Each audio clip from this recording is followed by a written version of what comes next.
Hello दोस्तों, स्वागत है आपका एक यारों के रिएक्शन में। और मैं हूं कविता।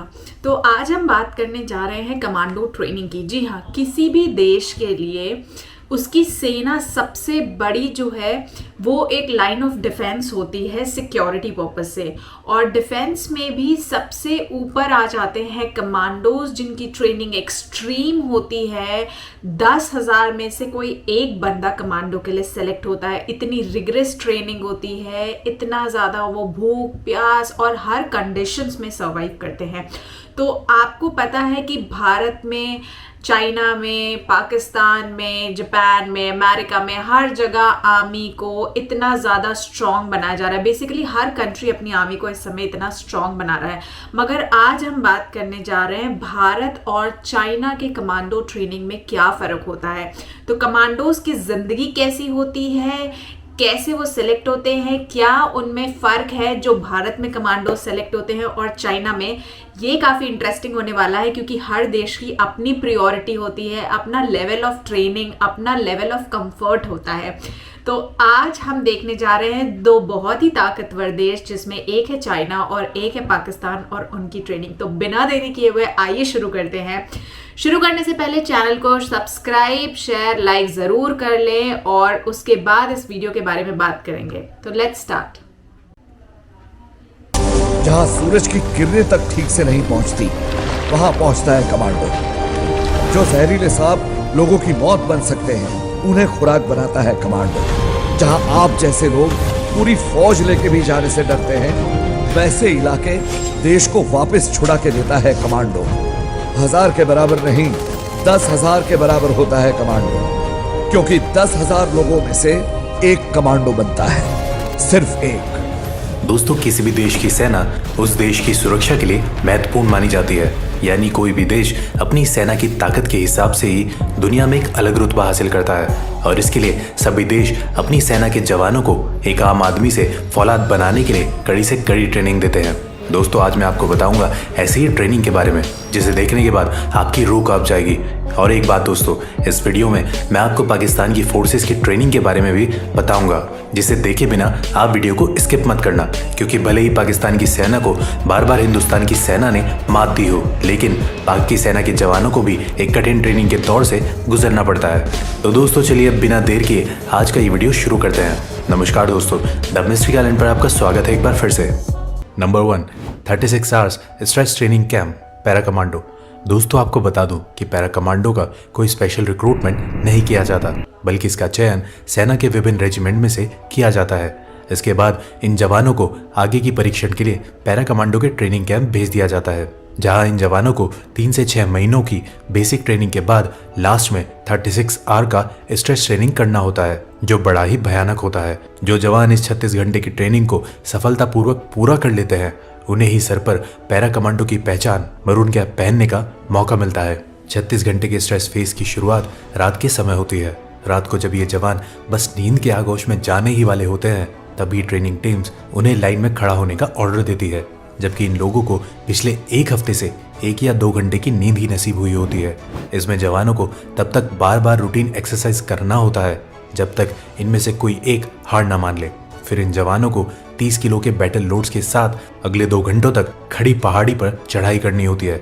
ये पैदल मार्च 10 किलोमीटर लंबी होती है, जिसे 2 घंटे में पूरा करना होता है। फिर इन्हें अपने दोस्त को अपने कंधे पर बिठाकर चलना होता है, जो सबसे ज़रूरी है, क्योंकि पैरा कमांडो का ये मानना है कि आप किसी भी परिस्थितियों में अपने साथी को दुश्मन के बीच नहीं छोड़ सकते। लेकिन दोस्तों, जिन लोगों को लगता है कि ये बड़ा ही भयानक है, तो मैं आपको बता दूं कि अभी आपको बहुत कुछ देखना बाकी है। इसके बाद इन जवानों को 1.18 किलोमीटर सर्किट के 3 राउंड लगाने होते हैं, जिसमें हर एक राउंड में वजन को बढ़ा दिया जाता है। पहले राउंड में जवानों को अपना 30 किलो का बैटल लोड और हथियार के साथ 20-20 लीटर के 2 जेरी कैंस लेकर चक्कर लगाना होता है, जबकि दूसरे राउंड में 80 किलो के ट्रक के टायर के साथ चक्कर लगाना होता है, और तीसरे राउंड में लकड़ी के भारी भरकम टुकड़े को कंधे पर उठाकर 1.18 किलोमीटर सर्किट को पार करना होता है, जिनका वजन 30 से 80 किलो तक हो सकता है। हर राउंड को पूरा करने के लिए इन्हें सिर्फ 1 ही घंटे का वक्त दिया जाता है। ट्रेनिंग के इस हिस्से को वेट शिफ्टिंग कहा जाता है, जिसे पूरा करने के बाद जवानों को 12 फुट गहरे पानी के टैंक में हाथ पैर बांधकर डाल दिया जाता है। इस टैंक का पानी बर्फ से भी ज्यादा ठंडा होता है। टैंक में ट्रेनर इन जवानों को उतनी ही ऑक्सीजन सांस के रूप में लेने देता है जिससे वो जिंदा रह सके। जवानों को ऐसा परीक्षण इसलिए दिया जाता है ताकि वो मिशन के दौरान एक्सट्रीम स्ट्रेस को झेल सके। इस परीक्षण में असफल होने वाले जवानों का मरून कैप पहनने का सपना टूट जाता है। इस ट्रेनिंग के पूरा होते होते 14 घंटे का समय बीत चुका होता है, जिसके बाद इन्हें गटर के पानी की तरह दिखने वाले वाटर पीने को दिया जाता है, जो रियल में एक जूस होता है जिसमें डिहाइड्रेटेड सोल्यूशन मिला होता है। इन सारे शारीरिक ट्रेनिंग के पूरा होने के बाद इनकी ऑपरेशनल टेक्टिक्स और ऑब्जर्वेशन स्किल्स की जांच की जाती है, जो बहुत ही दबाव से भरा होता है। इस दौरान उन्हें उन चीज़ों के बारे में लिखना होता है जो उन्हें इस ट्रेनिंग के दौरान अब तक देखा है। इसे पूरा करने के बाद फिर इन जवानों का मेडिकल टेस्ट किया जाता है, जिसमें सफल होने वाले जवानों को आगे और 10 किलोमीटर लंबे पैदल मार्च के लिए भेज दिया जाता है। पैदल मार्च पूरा होने के बाद करीब 20 घंटे से भूखे इन जवानों को रूखा सूखा खाना दिया जाता है। खाना खाने के बाद कई जवानों को नींद आने लगती है और कई जवान सो भी जाते हैं, जिस वजह से उन जवानों का मरून कैप पहनने का सपना टूट जाता है। फिर बाकी जवानों को आगे 5 घंटे के लिए जंगल में छोड़ दिया जाता है, जिस दौरान इनके कॉम्बैक्ट स्किल की जांच की जाती है। उसके बाद कॉम्बैक्ट स्किल में सफल हुए जवानों को कीचड़ में उतार दिया जाता है। फिर उन्हें कीचड़ से सने अपने ड्रेसेस के साथ हथियारों के साथ दौड़ लगाना होता है और इसी के साथ इन जवानों का 36 आवर्स स्ट्रेस ट्रेनिंग समाप्त होती है और सफल हुए जवानों के सर पर मरून कैप सजा दी जाती है। Number 2, People's Liberation Army training camp, China. दूसरे ताकतवर देशों की तरह ड्रैगन यानी चाइना के पीपल लिबरेशन आर्मी के जवानों को भी कठिन ट्रेनिंग के दौर से गुजरना होता है, लेकिन इनकी ट्रेनिंग का एक हिस्सा बाकी देशों से बिल्कुल अलग होता है। चीन के सैनिकों को ट्रेनिंग के दौरान जिंदगी और मौत का खेल खेलना पड़ता है। ट्रेनिंग के दौरान इन सैनिकों को बचपन के गेम पासिंग द पास की तरह जिंदा ग्रेनेड से खेलना पड़ता है। यह खेल तब तक चलता है जब तक आखिरी सैनिक उसे जमीन में फटने से पहले दबा ना दे। तो दोस्तों, क्या कहते हैं इस पागलपन के बारे में? Number 3, Gorkha boot camp. इस दुनिया में अगर किसी को मौत से डर नहीं लगता है तो वो है गोरखा रेजिमेंट के जवान। तभी तो भारत के पूर्व सेना अध्यक्ष रहे सैम मॉनिक शाह ने कहा था कि यदि कोई व्यक्ति कहता है कि उसे मरने से डर नहीं लगता तो वह या तो झूठा है या फिर गोरखा है। दोस्तों, इस रेजिमेंट के भरोसे तो अंग्रेजों ने सेकेंड वर्ल्ड वॉर में हिटलर से टक्कर ली थी। अपनी मिट्टी के लिए पलक झपकते ही जान कुर्बान करने को तैयार गोरखा जवानों की भर्ती के लिए हर साल बूट कैंप का आयोजन किया जाता है, जिसमें 10,000 से ज्यादा युवा शामिल होते हैं और फिर इन हजारों युवाओं में से कुछ 100 जवानों को कई टेस्ट के बाद आगे की ट्रेनिंग के लिए चुना जाता है। ऐसा नहीं है कि जो युवा बूट कैंप में चुन लिए गए वो गोरखा रेजिमेंट का हिस्सा बन चुके हैं। बूट कैंप में चुने गए युवाओं को इसके बाद भी कई तरह के टेस्ट से होकर गुजरना होता है। चुने गए युवाओं को ट्रेनिंग से पहले 25 किलो वजन के साथ पहाड़ी जैसी चढ़ाई वाले इलाके में करीब 1 घंटे की रेस में सफल होना अनिवार्य है, तभी वो आगे की ट्रेनिंग के लिए चुने जाते हैं। रेस में सफल होने वाले जवानों को कुछ बेसिक ट्रेनिंग देने के बाद उन्हें आगे की ट्रेनिंग के लिए बेस कैंप भेज दिया जाता है, जहां से ये जवान दुश्मनों के लिए काल बनकर ही बाहर निकलते हैं। गोरखाओं के बारे में कहा जाता है कि गोरखा जब एक बार अपना खूखड़ी निकालता है तो वह अपने दुश्मनों का खून बहाए बिना मैदान में नहीं जाता। और अंत में अगर आप सोच रहे हैं कि गोरखा आर्मी सिर्फ भारतीय आर्मी में ही है तो आप गलत हैं। नेपाल आर्मी और भारतीय आर्मी के गोरखा रेजिमेंट के अलावा ब्रिटेन आर्मी का गोरखा ब्रिगेड बहादुरी के लिए मशहूर है। अपनी बहादुरी से गोरखा पलटन ने हिंदुस्तान के लिए कई युद्ध जीते हैं। Number 4, Vietnam special forces training camp. Vietnam special forces People's Army of Vietnam के लिए काम करता है, जिसके जवानों की ट्रेनिंग की शुरुआत इन कांटेदार बारों पर नंगे पांव चलने से होती है। फिर इन जवानों को एक एक कर इन नुकीले बारों पर लिटा दिया जाता है, जिसके ऊपर से बाकी के जवान चलकर उसे पार करते हैं। इस तरह की ट्रेनिंग पूरी होने के बाद इन जवानों को शारीरिक रूप से मजबूत बनाया जाता है, जिसमें इन जवानों के हाथ, पैर, सर और कंधों पर पत्थर रखकर उसे हथौड़े से तोड़ा जाता है। इसके बाद इन जवानों को नुकीले कील पर नंगे पीठ के बल लिटा दिया जाता है। फिर उनकी चेस्ट पर एक बड़ा सा पत्थर रखकर उसे हथौड़े से तोड़ा जाता है। इस ट्रेनिंग के दौरान कई सैनिकों के बैक साइड लहूलुहान भी हो जाते हैं, लेकिन ये उफ तक नहीं करते।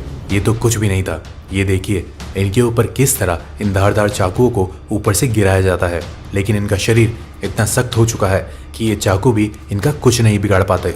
जबकि ये चाकू इतने तेज होते हैं कि किसी भी चीज का एक ही वार में 2 टुकड़े कर दे। फिर इन जवानों को ट्रेनिंग के दौरान नंगे पांव शीशों के टुकड़े पर भारी वजन के साथ चलाया जाता है। दोस्तों, अगर इतना कुछ देखकर आपके रोंगटे खड़े हो गए हैं तो मैं आपको बता दूं कि ये तो कुछ भी नहीं था, क्योंकि इसके बाद ही इन जवानों की असली ट्रेनिंग शुरू होती है। तो दिल थाम लीजिए और ये देखिए कि कैसे नंगी तलवार पर लिटाकर इन सैनिकों के चेस्ट के ऊपर एक बड़े से पत्थर को रखकर हथौड़े से तोड़ा जा रहा है। फिर ये देखिए किस तरह वियतनाम स्पेशल फोर्सेस के जवान गर्दन के बल एक लोहे की रॉड को क्षण भर में मोड़ देते हैं और फिर उसे कैसे अपने गर्दन से बाहर निकालते हैं। इन सारी ट्रेनिंग को पूरा करने के बाद इन जवानों का शरीर लोहे से भी सख्त हो जाता है। अगर आपको विश्वास नहीं हो रहा है तो ये वीडियो देखिए।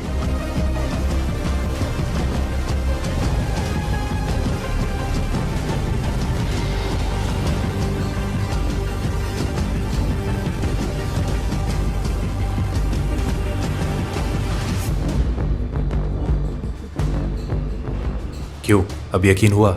इसके अलावा वियतनाम स्पेशल फोर्सेस के जवानों को पानी के अंदर माउंटेन हिल्स और जंगलों में लंबे समय तक सरवाइव करने के लिए कई तरह से प्रशिक्षित भी किया जाता है। फिर इन फौलादों को वियतनाम स्पेशल फोर्सेस में रिक्रूट कर लिया जाता है। Number 5, special service group SSG, Pakistan. वैसे तो पाकिस्तान युद्ध क्षेत्र में हर बार भारत के हाथों पिटता ही रहा है, लेकिन आज हम बात करने वाले हैं पाकिस्तान के स्पेशल सर्विसेज ग्रुप यानी SSG की, जो पाकिस्तान की स्पेशल फोर्स है। दुनिया के बाकी देशों की स्पेशल फोर्स की ट्रेनिंग की तरह ही SSG के जवानों को भी कठिन ट्रेनिंग करनी पड़ती है। ट्रेनिंग की शुरुआत 12 घंटों में 36 मील और 50 मिनट में 5 मील की दौड़ के साथ होती है। फिर इन्हें कई तरह के हथियारों को चलाने की ट्रेनिंग दी जाती है। जब SSG के जवान हथियार चलाने में निपुण हो जाते हैं तो फिर इन्हें जंगलों, पहाड़ों और पानी के अंदर सर्वाइव करने की ट्रेनिंग दी जाती है। इन ट्रेनिंग के दौरान इन जवानों को कई दिनों तक भूखा भी रखा जाता है। दोस्तों, अगर आप सोच रहे हैं कि गरीबी के कारण पाकिस्तान के इन जवानों को भूखा रखा जाता है, तो ऐसा नहीं है, बल्कि ये इनकी ट्रेनिंग का हिस्सा होता है ताकि जरूरत पड़ने पर ये भूखे पेट भी अपने दुश्मनों का सामना कर सके। तो दोस्तों, आपने देखा किस तरह से अलग अलग देश अपने हिसाब से अपने जवानों को तैयार कर रहे हैं, ट्रेनिंग करा रहे हैं। तो यहाँ हमने भारत का देखा, पाकिस्तान का देखा, चाइना का देखा, वियतनाम का देखा। मुझे सबसे ज़्यादा खतरनाक जो है वो रॉली वियतनाम का लगा। मतलब बहुत एक्सट्रीम लेवल पे जाके उनकी कमांडो ट्रेनिंग है। आपको इनमें से कौन सा पसंद आया या कौन सा सबसे ज़्यादा आपको एक्सट्रीम लगा, वो मुझे कमेंट करके ज़रूर बताइएगा। और इसी तरह चैनल को लाइक, शेयर, सब्सक्राइब करते रहिए। मैं मिलती हूँ आपसे अगले वीडियो के लिए। अगले वीडियो के लिए कमेंट ज़रूर करें कि आप अगली वीडियो कौन सी देखना चाहेंगे। और मैं मिलती हूँ तब तक के लिए। जय हिंद, नमस्ते, सत श्री अकाल। अपना ध्यान रखिएगा।